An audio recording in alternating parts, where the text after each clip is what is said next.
السلام علیکم۔ دیا وائس چینل میں آپ سب کو خوش آمدید۔ شادی کے بعد شوہر کو کاروبار میں نقصان ہو گیا، اس کا سارا پیسہ ڈوب گیا تو شوہر نے مجھے منحوس کہہ کر طلاق دے دی۔ میں روتی ہوئی چلی آئی اور ایک فیکٹری میں جاب کرنے لگی۔ وہاں کے مالک کو لاکھوں کا فائدہ ہونے لگا۔ وہ بولا، جب سے میں آئی ہوں اس نے 1 سے 5 فیکٹری کر لی ہیں۔ ایک دن آفس میں بلا کر مجھ سے ایسی بات کہی، میری روح کانپ اٹھی۔ میرا نام جویریہ ہے۔ شادی کے بعد میرے شوہر کو بار بار اپنے بزنس میں نقصان ہو رہا تھا۔ ان کا سارا پیسہ ڈوب گیا۔ ان کو اس بات کا بے حد ہی افسوس تھا۔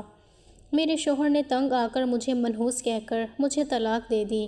ساس نے بری طرح سے مارا اور کہنے لگی کہ جب سے یہ ہمارے گھر میں آئی ہے میرے بیٹے کا کاروبار تباہ ہو گیا۔ تیرے قدم ہمارے لیے اچھے نہیں ہیں۔ تجھ جیسی عورتوں کے ساتھ تو یہی کرنا چاہیے۔ انہوں نے بھی میری بہت بے عزتی کی تھی۔ میں روتی رہی، چلاتی رہی، مگر میرا کوئی قصور نہیں تھا۔ کسی نے میری پرواہ نہیں کی۔ مجبوراً مجھے اپنا سسرال چھوڑ کر آنا پڑ گیا تھا۔ ویسے بھی مجھ یتیم کا اس دنیا میں کوئی نہیں تھا۔ میں ہر طرف سے بے سہارا ہو گئی تھی۔ پھر اپنا گزارا کرنے کے لیے ایک فیکٹری میں جاب کرنے لگی۔ وہاں کے مالک کو ہر مہینے لاکھوں کا منافع ہونے لگا تھا۔ وہ کہتا تھا، جویریہ، جب سے تم یہاں ہمارے کام کرنے کے لیے آئی ہو ہمیں فائدہ ہی فائدہ ہو رہا ہے۔ اس نے ایک فیکٹری سے 5 فیکٹریاں بنا لی ہیں۔ وہ میرا شکر گزار ہو گیا تھا۔ ایک دن اس نے مجھے اپنے آفس میں بلایا اور کہنے لگا کہ کیا تم مجھ سے شادی کرو گی؟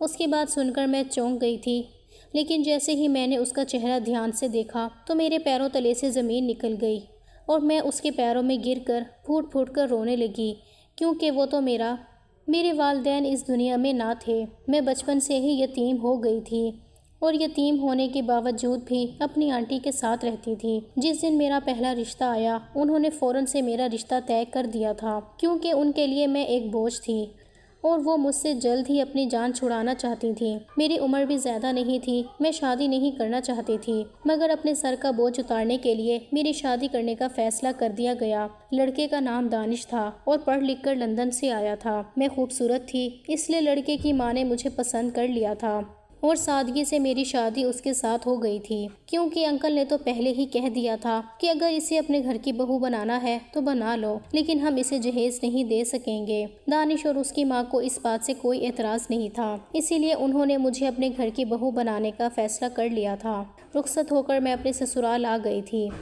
میں دلہن بنی بیٹھی تھی جب دانش کمرے میں آیا۔ اس کے چہرے پر کوئی تاثرات نہیں تھے۔ اس نے کمرے میں آتے ہی نہ تو میرا حال چال پوچھا، نہ مجھ سے کچھ کہا، بس فوراً موڈ خراب کرتے ہوئے کہنے لگا کہ یہ شادی میری مرضی سے نہیں ہوئی بلکہ میرے ابو کی مرضی سے ہوئی ہے۔ میں اس شادی سے نہ تو خوش ہوں اور نہ ہی راضی ہوں۔ اس کی بات سن کر میں نے اپنی نظریں جھکا لی تھیں اور صرف اتنا کہا تھا، میں جانتی ہوں۔ اس نے مجھ سے آگے کوئی بات نہیں کی اور وہ کمرے سے اٹھ کر چلا گیا تھا۔ میری آنکھوں میں آنسو تھے۔ دروازہ دھیرے سے بند ہوا اور میں نے سوچا کہ شاید اس دروازے کے ساتھ ہی ہمارے بیچ کی سچائی بھی بند ہو گئی ہے۔ وہ ساری رات جاگتے ہوئے گزر گئی تھی۔ شادی کے بعد میری زندگی کی پہلی رات ہی بجھی بجھی سی تھی، جس میں کوئی خوشی نہ تھی، جس میں کوئی محبت کا لفظ نہ تھا اور جس میں کوئی میری فکر کرنے والا بھی نہ تھا۔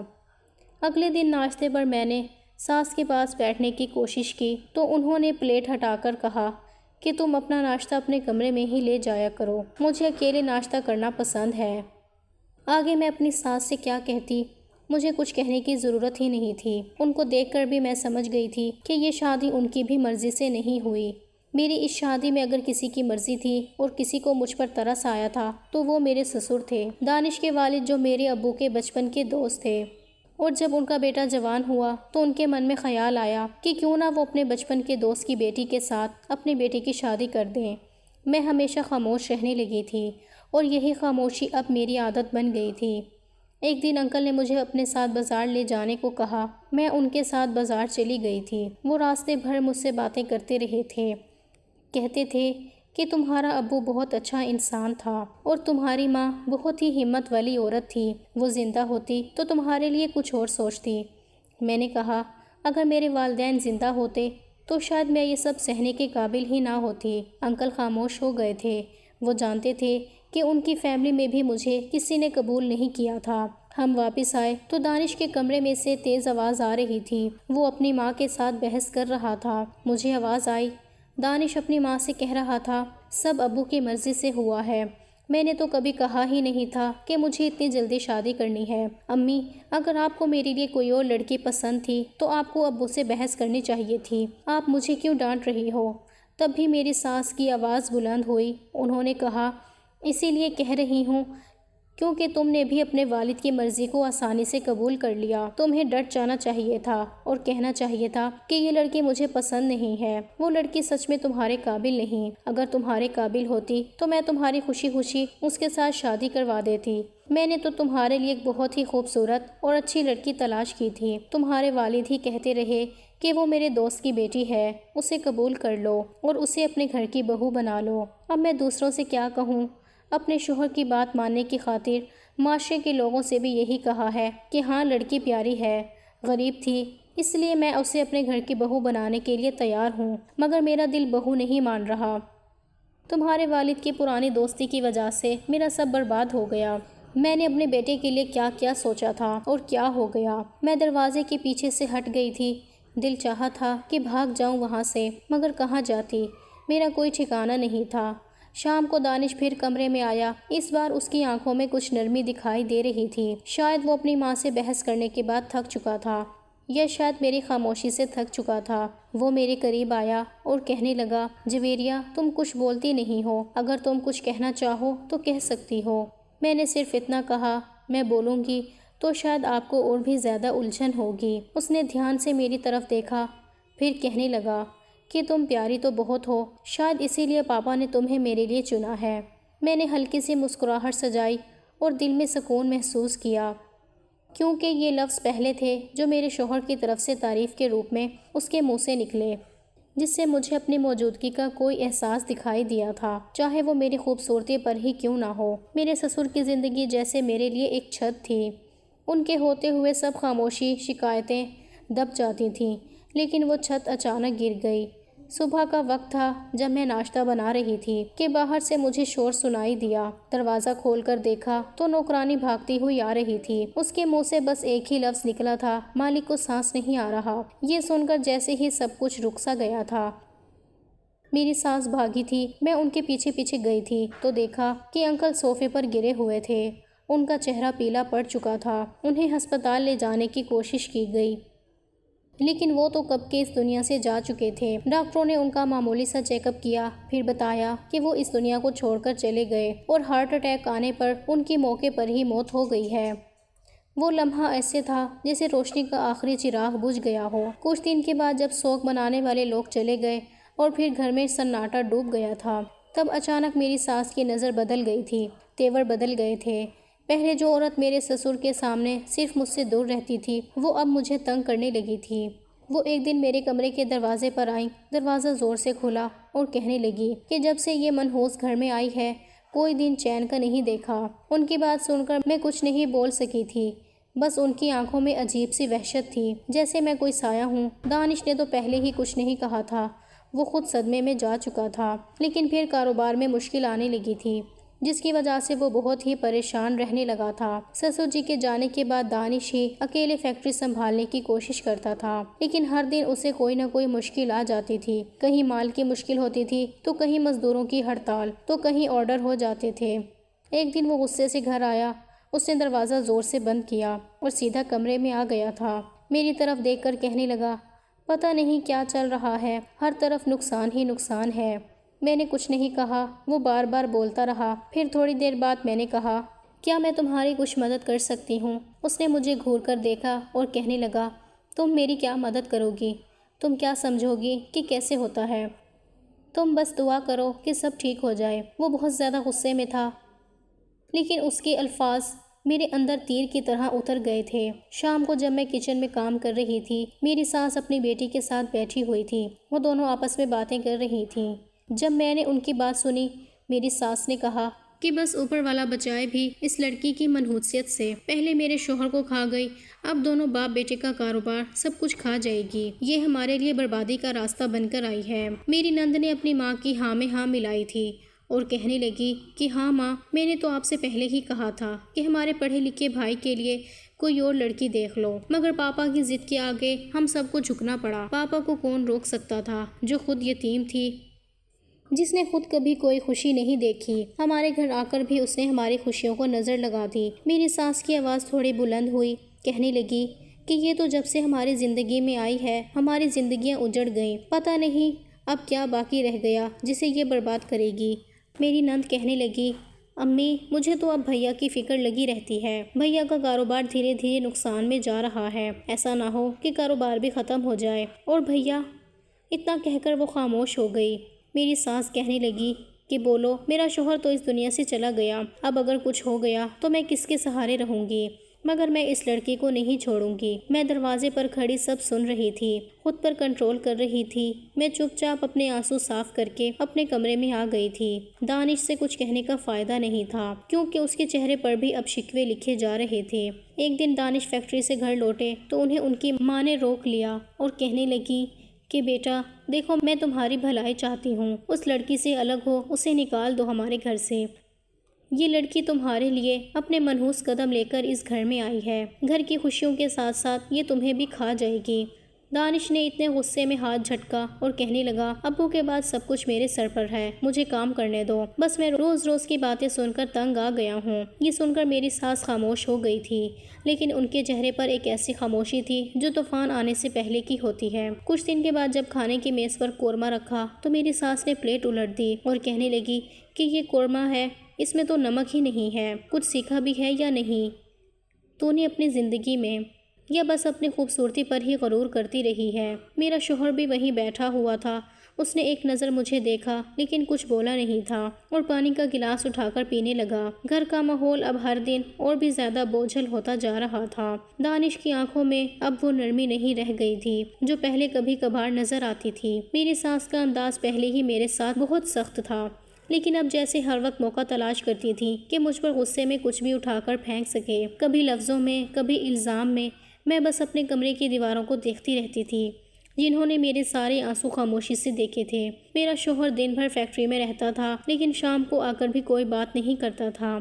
میں کھانا بنا کر تیار رکھ دیتی تھی تو وہ لیتا مگر بنا کچھ کہے۔ کبھی کبھی کچھ بول دیتا تھا جیسے نمک تیز ہے یا تیل تھوڑا زیادہ ہے۔ ایک دن میں شام میں کچن میں تھی کہ دانش کا موبائل ٹیبل پر پڑا بجنے لگا۔ اسکرین پر ایک انجان نمبر تھا اور ساتھ میں ایک لڑکی کا نام بھی آ رہا تھا۔ فون بار بار بجتا رہا۔ میں نے سوچا کہ شاید کوئی ضروری بات ہو، اسی لیے میں نے ہچکچاتے ہوئے فون اٹھا لیا تھا اور کہا کہ ہیلو۔ سامنے سے نازک سی آواز آئی، دانش تم کب آ رہے ہو؟ میں کب سے تمہارا انتظار کر رہی ہوں۔ یہ سن کر جیسے میں پتھر کی ہو گئی تھی، صرف اتنا کہا کہ آپ کون؟ دوسری طرف خاموشی چھا گئی تھی اور پھر کال کٹ گئی۔ میں نے فون نیچے رکھا ہی تھا کہ دانش کمرے میں آ گئے تھے۔ انہوں نے میرے ہاتھ میں اپنا موبائل دیکھا، پھر چہرہ بدلا اور کہنے لگے کہ تم نے میرا فون کیوں چھیڑا؟ میں نے کہا کہ کال آ رہی تھی، میں نے بس ریسیو کر لی تھی۔ اس نے زور سے میرا بازو پکڑا اور کہنے لگا کہ تم ہوتی کون ہو مجھ پر بات کرنے والی؟ میں نے کہا کہ میں نے تو بس کال اٹینڈ کی تھی۔ اس نے اتنی زور سے مجھے دھکا دیا تھا کہ میں پیچھے جا کر دیوار سے لگ گئی تھی۔ اگلے لمحے اس کا ہاتھ میرے چہرے پر پڑا تھا۔ اس نے چلا کر کہا کہ اپنی حد میں رہو جویریہ، میں تمہیں برداشت کر رہا ہوں لیکن یہ حرکتیں بالکل بھی برداشت نہیں کروں گا۔ میں وہیں پر بیٹھ گئی تھی اور رونے لگی تھی، چہرے پر ہاتھ رکھ کر آنکھوں سے آنسو لگاتار بہہ رہے تھے، مگر اب کسی کے لیے کچھ کہنا نہیں رہا تھا۔ دانش باہر نکل گئے، دروازہ زور سے بند کر کے۔ اگلی صبح میری ساس کمرے میں آئی، میرے چہرے کی سوجن دیکھ کر ہنسنے لگی۔ آخر کار دانش نے سمجھا تو صحیح کہ تمہیں کیسے قابو میں کرنا ہے۔ میں نے کہا میں نے کچھ غلط نہیں کیا تھا۔ انہوں نے کہا کہ بس اب شکایت مت کرو، ہم نے تم پر احسان کیا ہے، یہ یاد رکھو۔ میں خاموش ہو گئی تھی، اب کسی صفائی کا کوئی فائدہ نہیں۔ اسی دن جب میں کپڑے دھو رہی تھی، میری ساس نے مہمانوں والے کمرے میں سے مجھے آواز لگائی اور کہنے لگی جویریہ یہاں آؤ۔ میں ان کے پاس چلی گئی تو وہاں عورتیں بیٹھی ہوئی تھیں، شاید وہ ان کی رشتہ دار تھی۔ میری ساس نے کہا کہ یہ ہے ہماری بہو، جویریہ شکل کی اچھی ہے لیکن بس نصیب کا کیا کریں، اس کے گھر میں آتے ہی سب کچھ برباد ہو گیا۔ ایک عورت نے سر ہلا کر کہا کہ اس کا مطلب کہ آپ کی بہو کے قدم آپ کے لیے ٹھیک نہیں ہیں۔ گھر میں آئی ہوئی روزی سب کچھ لے گئی۔ میں پلٹ کر وہاں سے آ گئی تھی۔ اب میرے بارے میں سب کی رائے ایک جیسی ہوتی جا رہی تھی، خاموش، منحوس اور الزام کے قابل۔ رات کو دانش آئے، میں نے دروازہ کھولا، وہ سیدھے اندر گئے، جوتے زور سے زمین پر پھینکے۔ میں نے کھانا لگایا، انہوں نے پلیٹ کو ہاتھ بھی نہیں لگایا تھا۔ وہ کہنے لگے کہ مجھے بھوک نہیں ہے۔ میں نے کہا کچھ تو کھا لو، صبح سے آپ نے کچھ نہیں کھایا ہوگا۔ انہوں نے چلا کر کہا جویریہ تم ماں نہیں ہو میری، بار بار مجھے مت ٹوکا کرو۔ میں نے پلیٹ واپس اٹھا لی، دروازہ بند کیا اور چپ چاپ اندھیرے میں جا بیٹھی تھی۔ کچھ دن کے بعد دانش کا ایک دوست آیا تھا ایک فائل دینے کے لیے۔ جاتے ہوئے کہنے لگا کہ بھابی دانش تو آج کل بہت غصے میں رہتا ہے، راتوں کو بھی باہر رہتا ہے، سب کچھ ٹھیک ہے نا؟ میں نے صرف مسکرا کر سر ہلا دیا اور کہا کہ ہاں سب ٹھیک ہے۔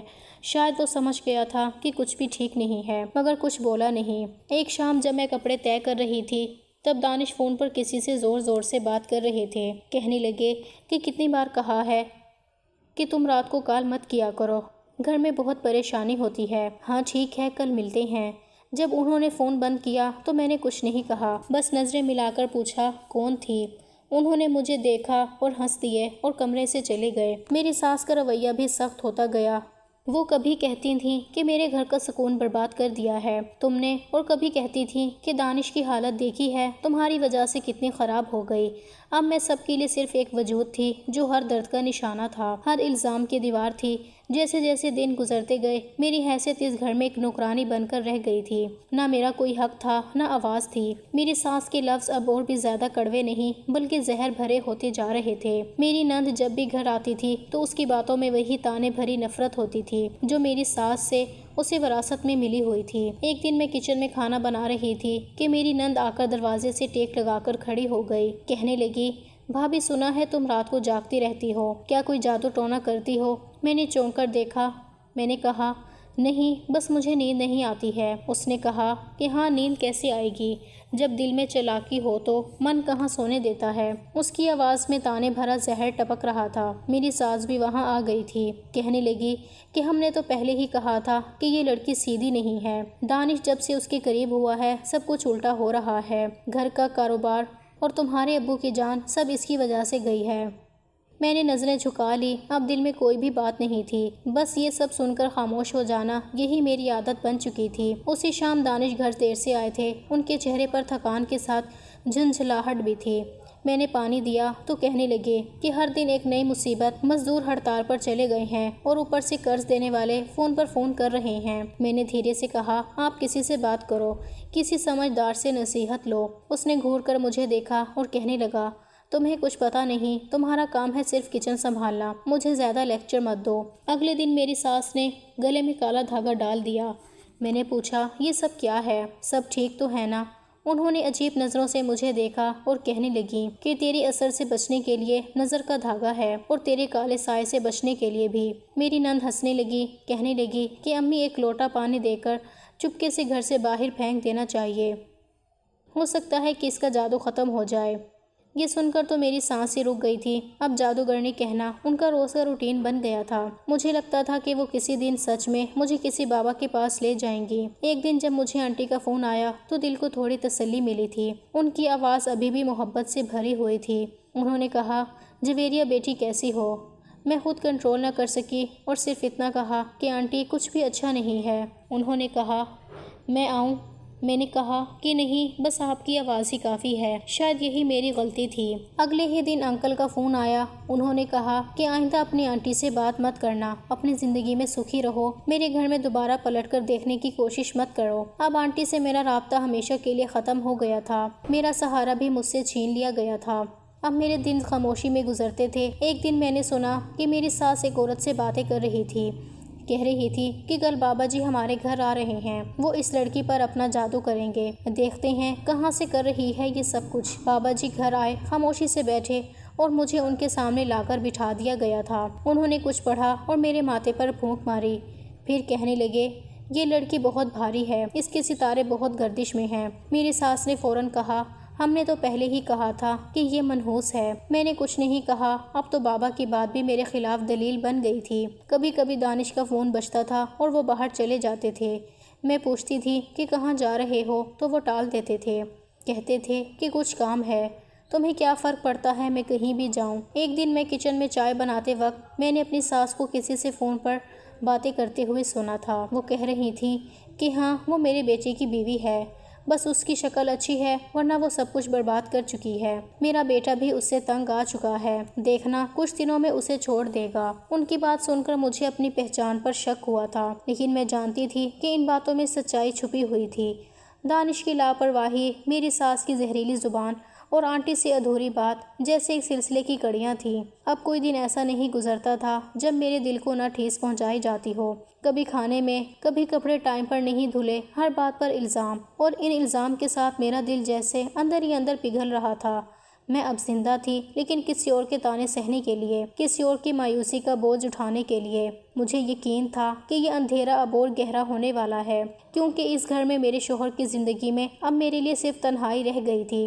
صبح کا وقت تھا، میں کچن میں آٹا گوندھ رہی تھی کہ میری ساس نے برتن میز پر مارے اور کہنے لگی کہ یہ کیسا آملیٹ بنا دیا ہے، نمک تک کا ہوش نہیں ہے اس لڑکی کو کہ کتنا ڈالنا ہے اور کتنا نہیں۔ دن بہ دن کام میں لاپرواہی بڑھتی جا رہی ہے اس کی۔ میں نے دھیرے سے کہا کہ میں کچھ اور بنا دیتی ہوں۔ انہوں نے ہاتھ اٹھایا اور میرے کندھے پر زور سے چٹکی کاٹی، کہنے لگی کہ اب تیری زبان بھی چلنے لگی ہے۔ جس دن سے تو یہاں آئی ہے تباہی ہی تباہی ہے۔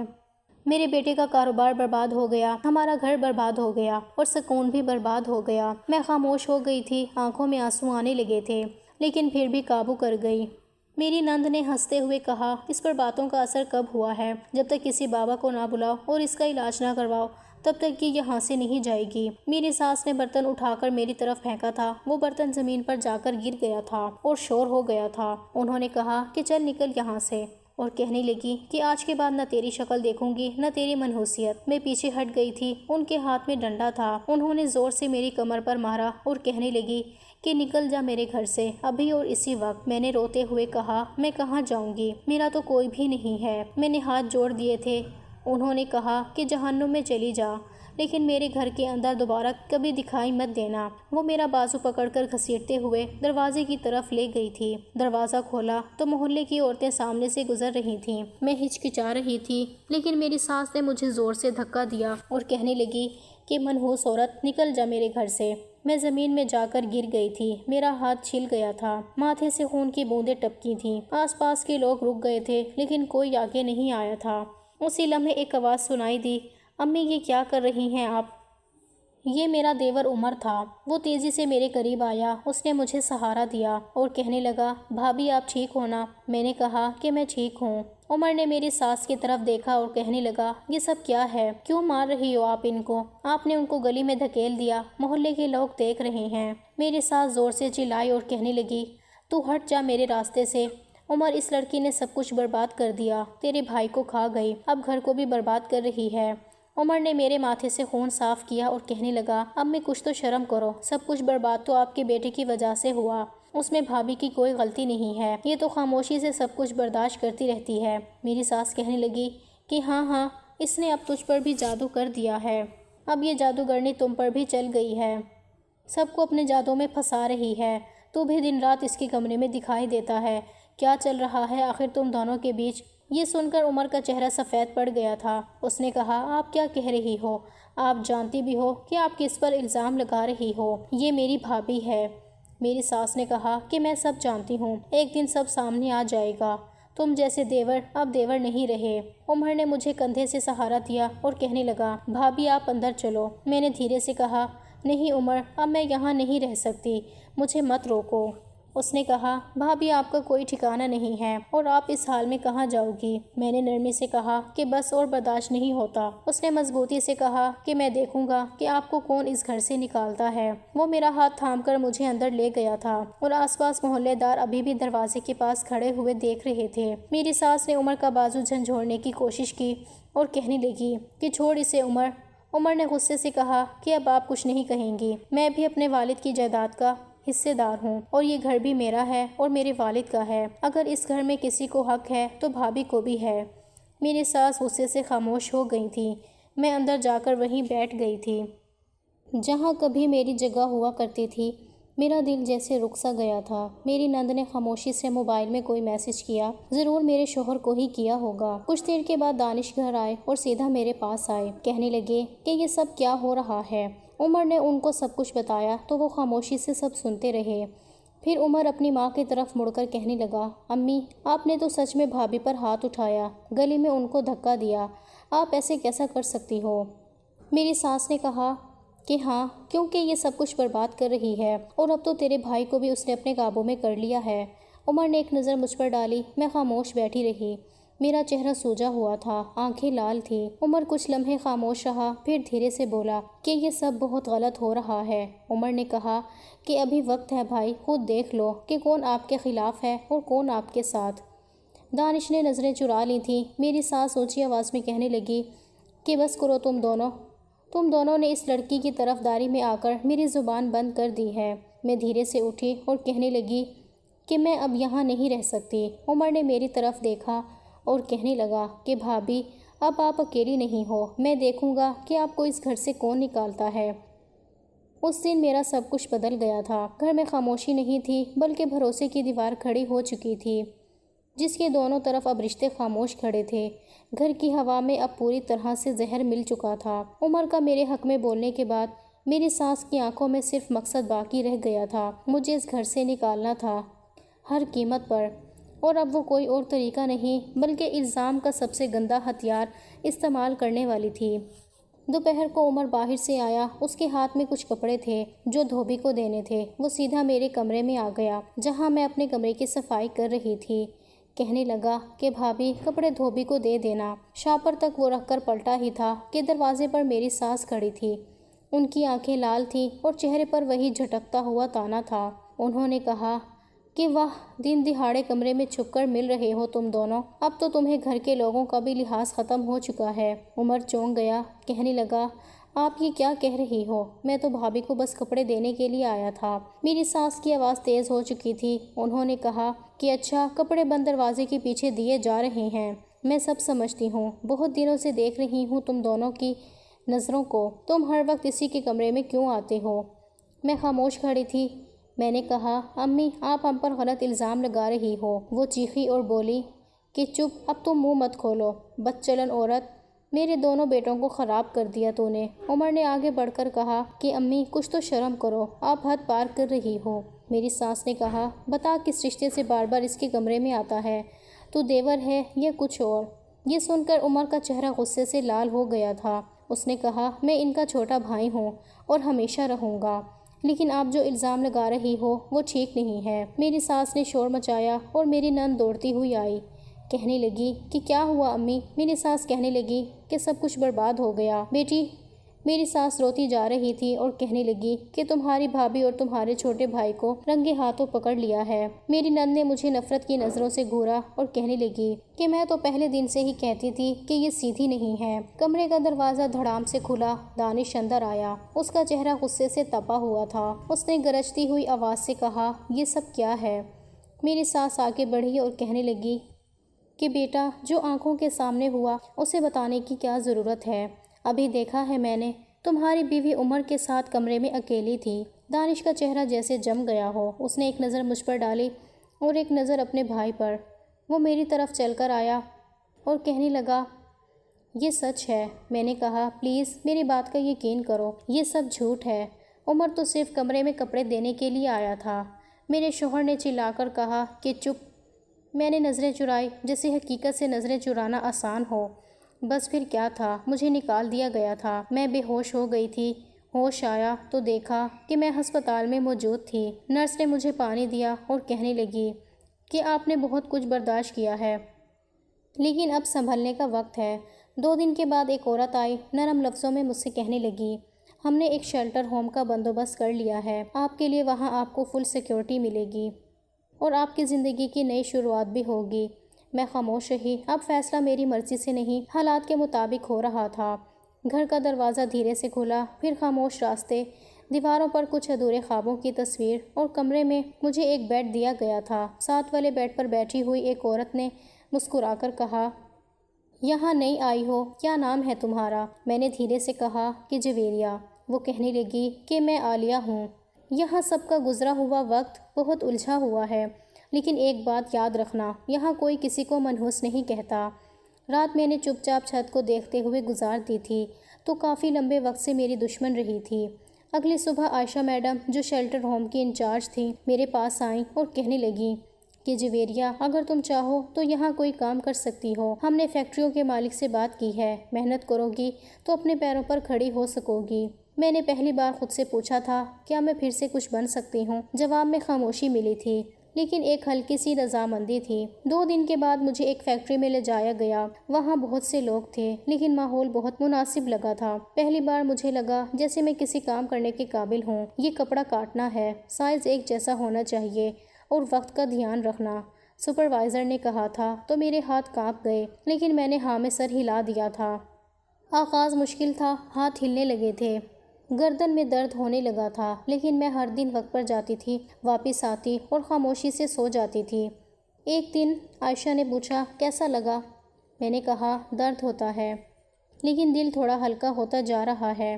فیکٹری میں کام کرتے ہوئے مجھے 1 مہینہ ہو چکا تھا۔ اب کپڑے کاٹنے میں ہاتھ تیزی سے چلنے لگے تھے۔ میری حاضری بھی اچھی تھی۔ سپروائزر نے کہا تھا کہ تم محنتی ہو، شاید کچھ دن بعد اگلے شیلٹر میں لگا دیا جائے تمہیں۔ یہ سن کر دل میں ایک عجیب سا احساس جگا تھا، جیسے میں کچھ بننے جا رہی ہوں۔ یہاں کی زندگی الگ تھی، وہاں ساری عورتوں کی اپنی الگ کہانی تھی، لیکن چہرے پر ایک ہی درد تھا۔ میں کسی سے زیادہ بات نہیں کرتی تھی، بس سب کو سلام کرتی اور اپنے کام میں لگی رہتی تھی۔ ایک دن فیکٹری میں کام کے بعد ایک لفافہ ہاتھ میں دیا گیا تھا۔ سپروائزر نے کہا کہ مالک نے دیا ہے، کچھ خاص ہے تمہارے لیے۔ میں نے لفافہ کھولا، اندر ایک معمولی سا نوٹ تھا جس پر لکھا ہوا تھا، جویریہ، تم میں کچھ خاص ہے، تم جیسی عورتوں کو عزت ملنی چاہیے، میں تم سے شادی کرنا چاہتا ہوں، یہ میرا وعدہ ہے کہ تمہیں ہمیشہ عزت دوں گا۔ کمپنی کا مالک جمشید۔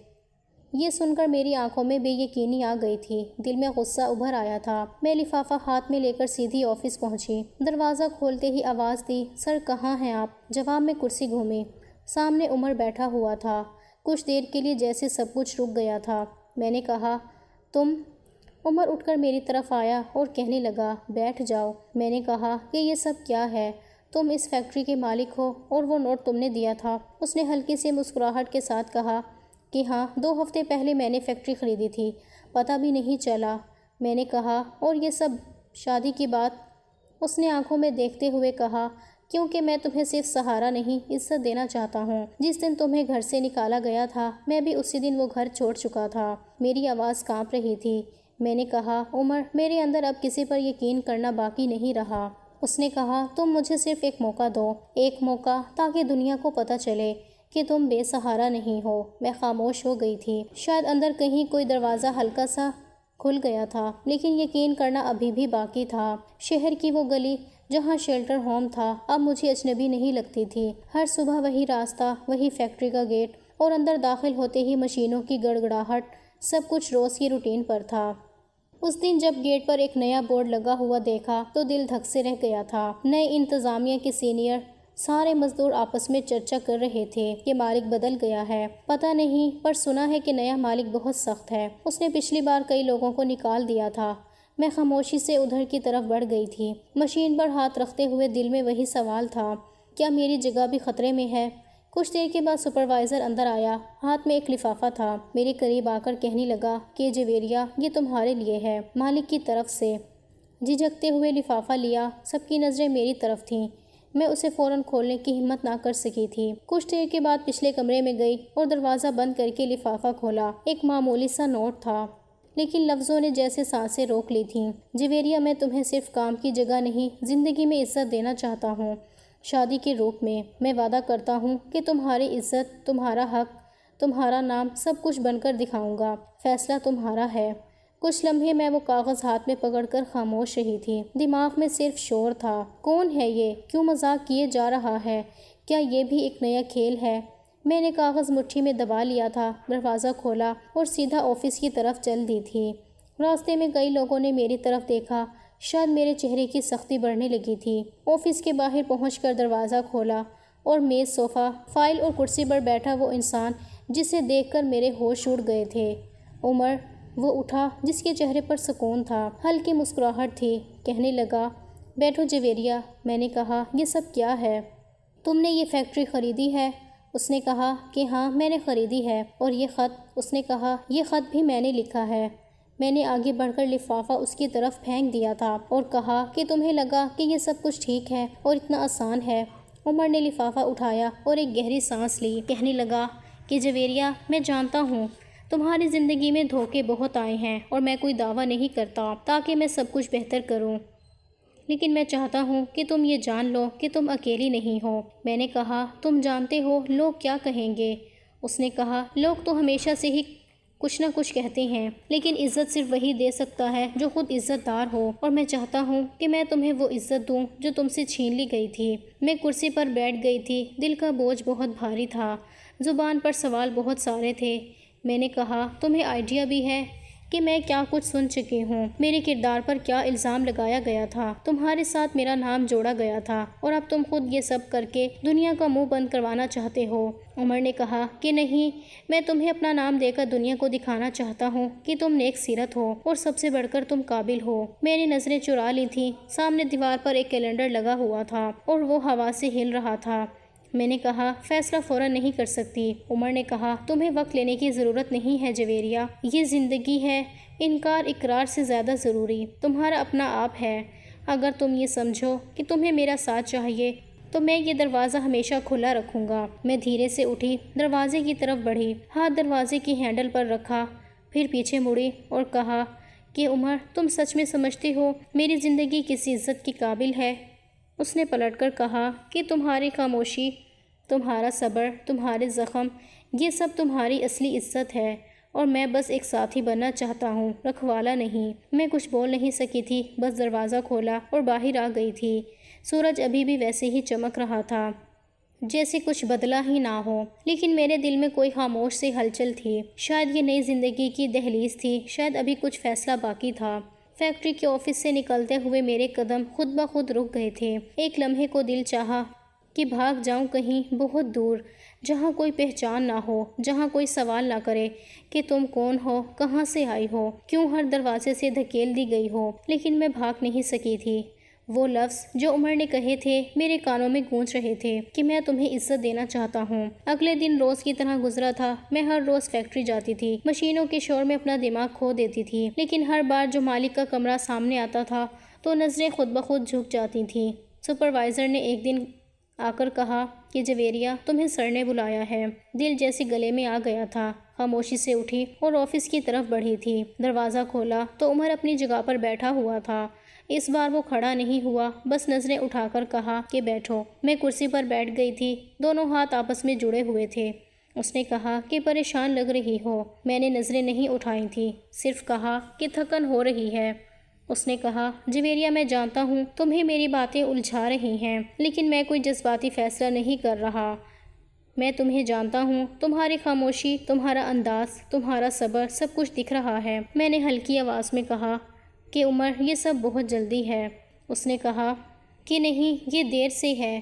وہ دن یاد ہے جب تمہیں گھر سے نکالا گیا تھا؟ میں نے ماں سے جھگڑا کیا تھا، بھائی سے تھپڑ کھایا تھا، لیکن تمہیں جانے دیا تھا۔ تب بھی چاہا تھا کہ کچھ کر سکوں، لیکن تم نے کہا تھا کہ مت روکو مجھے، تمہاری وجہ سے یہ سب کچھ ہوا تھا۔ وہ لفظ آج بھی میرے سینے میں چبھتے ہیں۔ میں خاموش رہی، لمحے بھر کو نظریں اس کی آنکھوں میں ڈال دیں جہاں کوئی درخواست نہیں تھی، صرف یقین تھا۔ اس نے کہا کہ تمہیں پتہ ہے، میں یہاں سے لندن واپس جا سکتا تھا، میرے پاس سب کچھ تھا، لیکن میں وہ سب چھوڑ آیا تھا بس یہ ثابت کرنے کے لیے کہ تم بے سہارا نہیں ہو۔ میں نے سوال کیا کہ دنیا کو کیا لگے گا؟ عمر، وہ جو پہلے ہی الزام لگا چکے ہیں، اب ان کے سارے الزام سچ ثابت ہو جائیں گے۔ عمر کی آواز میں تھوڑی سختی آئی۔ اس نے کہا، دنیا کا کام بھونکنا ہی ہے، لیکن اگر ہم اپنی زندگی لوگوں کی زبان سے چلائیں گے تو سکون کبھی نہیں آئے گا۔ میں چاہتا ہوں تم میرے ساتھ ایک نئی زندگی شروع کرو، میرے برابر ہو کر، کسی بھی طرح کے احسان کی بنیاد پر نہیں۔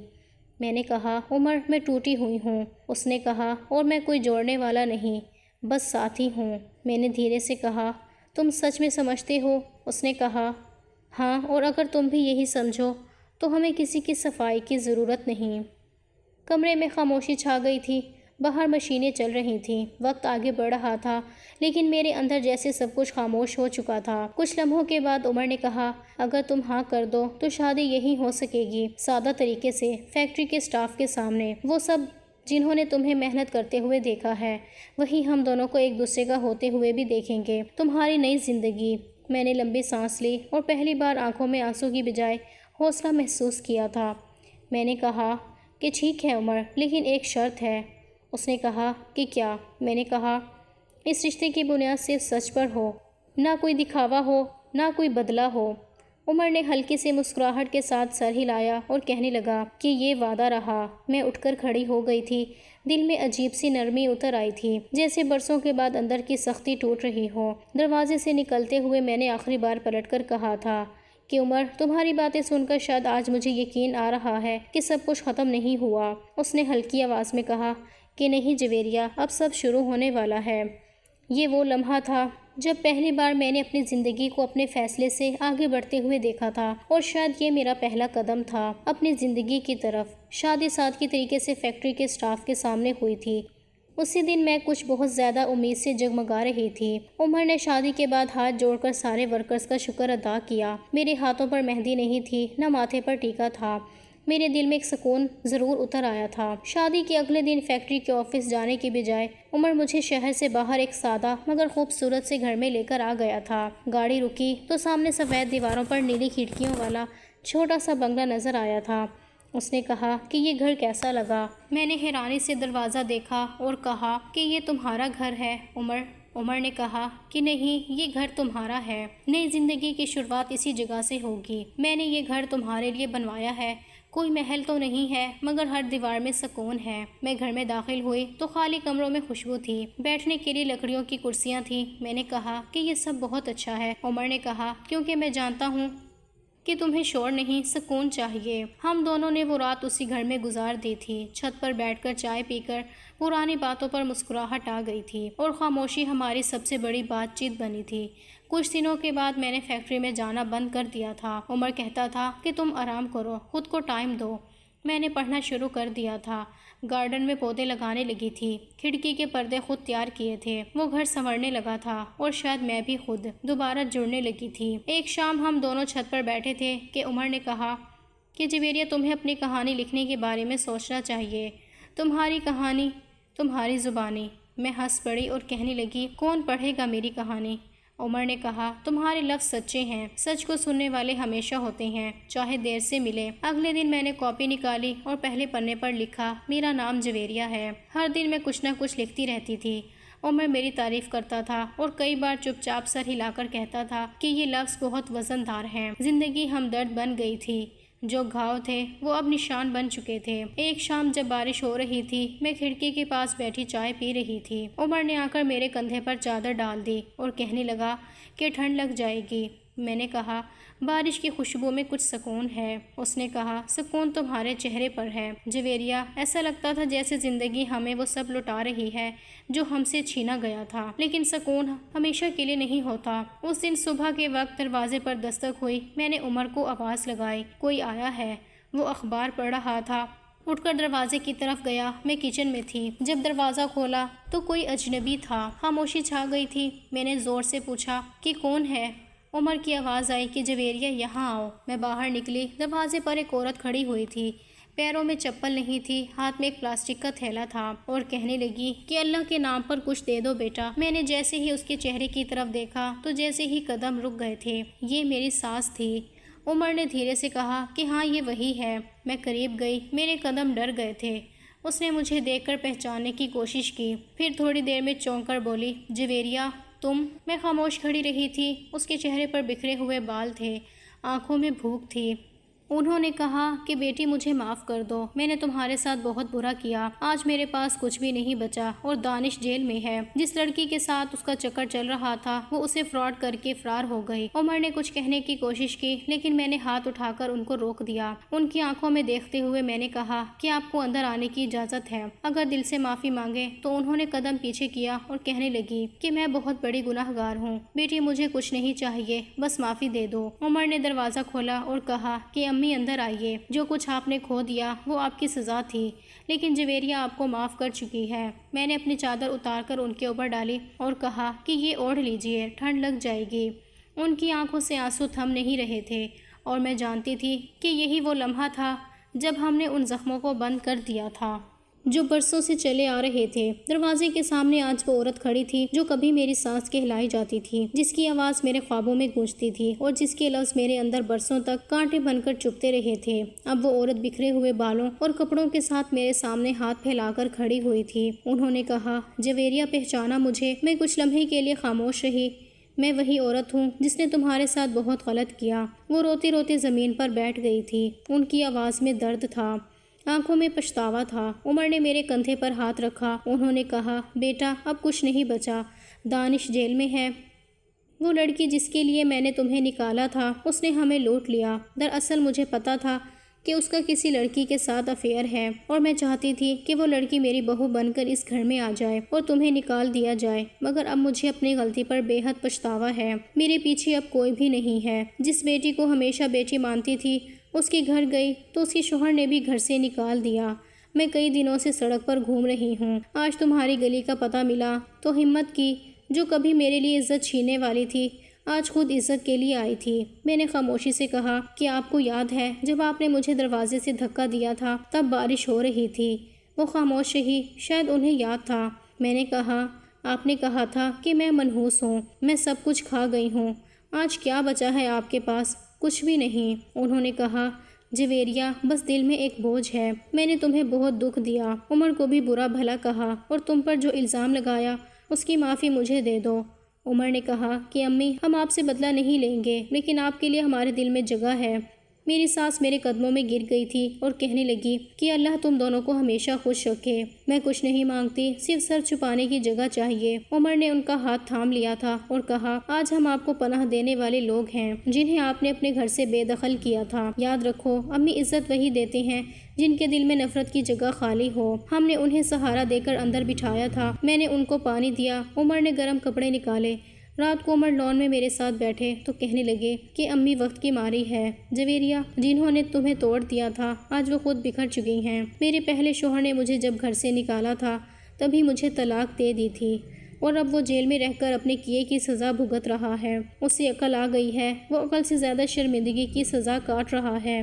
دانش کا غرور، ان کی بے وفائی، سب ان پر لوٹ آیا ہے۔ 2 دن کے بعد ان کو بخار ہو گیا۔ میں نے دوائی دی، ان کی خدمت کی۔ وہ بار بار یہی کہتی تھی کہ تم منحوس نہیں تھی جویریہ، ہم خود بدقسمت تھے جو تمہیں سمجھ نہ سکے۔ میں نے صرف اتنا کہا کہ بس اب سکون سے رہیے، گزرے ہوئے وقت کو بھول جائیے۔ عمر رات کو سبزی لے کر آئے تھے اور میری ساس نے عمر سے کہا کہ بیٹا میں نے تمہارے ساتھ بہت برا کیا، تمہارے کردار پر شک کیا، تم پر الزام لگائے، پھر بھی تم نے میرا ساتھ نہیں چھوڑا۔ عمر نے کہا، امی جو رشتے خون سے بنے نہیں ہوتے ہیں وہ غلطیوں سے ختم نہیں ہوتے، صرف وقت لے لیتے ہیں۔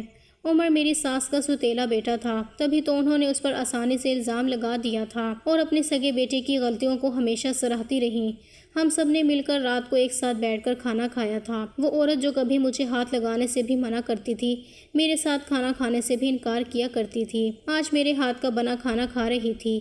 میں جانتی تھی کہ معافی سے گزرے ہوئے وقت کے زخم نہیں مٹ سکتے، لیکن نئی زندگی کی شروعات ضرور ہو سکتی ہے۔ کچھ ہفتے کے بعد عمر نے کہا کہ جویریہ میں چاہتا ہوں تم اپنا وہ ٹاپک پورا کرو جو تم نے لکھنا شروع کیا تھا۔ وہ تمہاری کہانی نہیں، ہر اس عورت کی آواز ہے جو سچ کے ساتھ جینا چاہتی ہے۔ میں نے سر ہلا دیا تھا اور کہا کہ اس کہانی کا ٹاپک میں نے سوچ لیا ہے۔ عمر نے پوچھا کہ کیا؟ میں نے کہا، عزت والے عزت دیتے ہیں۔ ہم دونوں مسکرا دیے تھے۔ اسی شام میں نے پہلا پنا دوبارہ کھولا اور نیچے لکھا، یہ ان سب کے نام جو ٹوٹنے کے بعد جڑنے کا حوصلہ رکھتے ہیں اور ان کے لیے جو سمجھتے ہیں کہ طاقت صرف مارنے میں ہوتی ہے۔ دروازے پر لگی زنگ بھاری گھنٹی اب خاموش تھی۔ گھر میں اب کوئی شور نہیں تھا، صرف وہ سکون تھا جس کا وعدہ عمر نے شادی کے وقت کیا تھا۔ اب ہم نے سب کو معاف کر دیا تھا اور شاید خود بھی عزت دینے والے ہمیشہ عزت دار ہو جاتے ہیں اور سچائی وقت کے ساتھ خود کو ثابت کر دیتی ہے۔ نفرت وقت کے حساب سے طاقت دیتا ہے، لیکن معافی ہمیشہ دل جیت لیتی ہے۔